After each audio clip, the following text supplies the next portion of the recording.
We're ready to run the first load cell test with ramps in place. As you can see, what we have on the screen now, with all the load cells zeroed out so all their lines dance on top of each other. Lisa, how did we get that? We basically adjust pots on the driver boards that can set the balance or where that starts at. Okay, so each one of these, again, these circuit boards, since we put the ramps in place, we had to jiggle things around a little bit. So you realign all of these sensors as they're processed through these computer boards to give us that nice flat line over there on the screen. Is that what we're saying? Yeah, because we added some weight, and we probably didn't add the weight symmetrically. Well, you know you didn't add the weight symmetrically because it's all on the yellow channel. Mm-hmm. Because it's going to try to pivot around the cables, the lateral cables. So what we have to do is to make sure that when we get our readings, that the yellow channel doesn't show up high because of that. Because we're actually running DC levels into the FFT processor. So we need to rebalance everything, which we did. So are we rebalanced now? We are rebalanced. You can see all the lines are sitting on top of each other at approximately 3.28 volts. 3.28 volts, Yeah. and everybody's all happy. Everybody's happy. Are we ready to run the test? Yes, we are. Let me get back into the fast 48 thing. All right. Set it up to capture the data. And let me just make sure that I've got a good screen on here before we start. Okay. Are we ready? We're ready. Push That's the button. it. All right.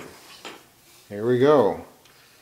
First load cell loaded quadrupole test.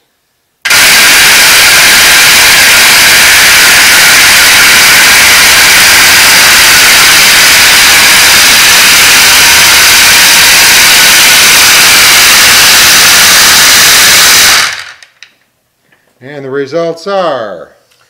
It looks like we're getting spikes on the blue and red channel. Spikes on the blue and red channel. Yeah. So the important point is, how does the red channel compare to the yellow channel? What I'm going to have to do is turn off some channels here. Maybe I can do that. The yellow and red channel, it looks like the blue channel is getting the highest spike right now. Okay, so we're getting a little bit laterally. Mm-hmm. But how does the red compare to the green, the yellow? Okay, let me bring the red and the yellow up.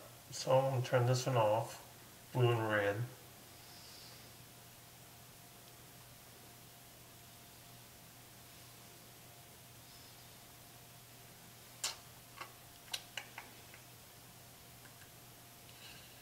Actually, I want to turn off blue and green. And I'm not going to be able to do that because I've frozen the screen. Okay. Let me try to unfreeze the screen, but you're going to lose this data. What do you want to do? Oh, let's first save it.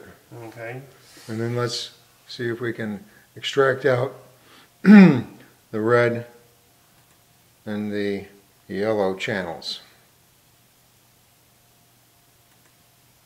Okay.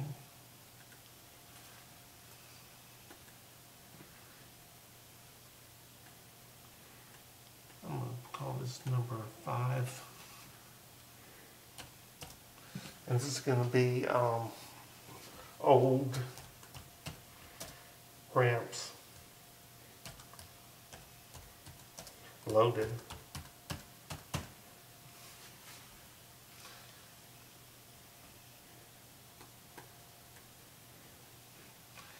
Okay, plus I'm going to print it 4 times.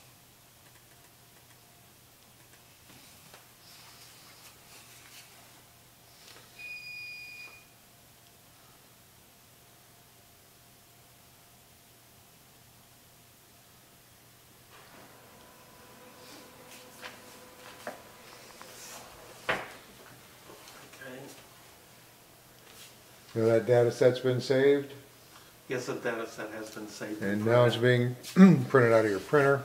Yeah. Let me see if I can start this up with these things turned off. Blue and red. Actually, red and yellow, so I don't want to read blue and green. Yeah, red and yellow are the channels of interest. And blue and green's off. The blue and the green are just Yeah, there we go. stochastic or random. No, then couldn't do it.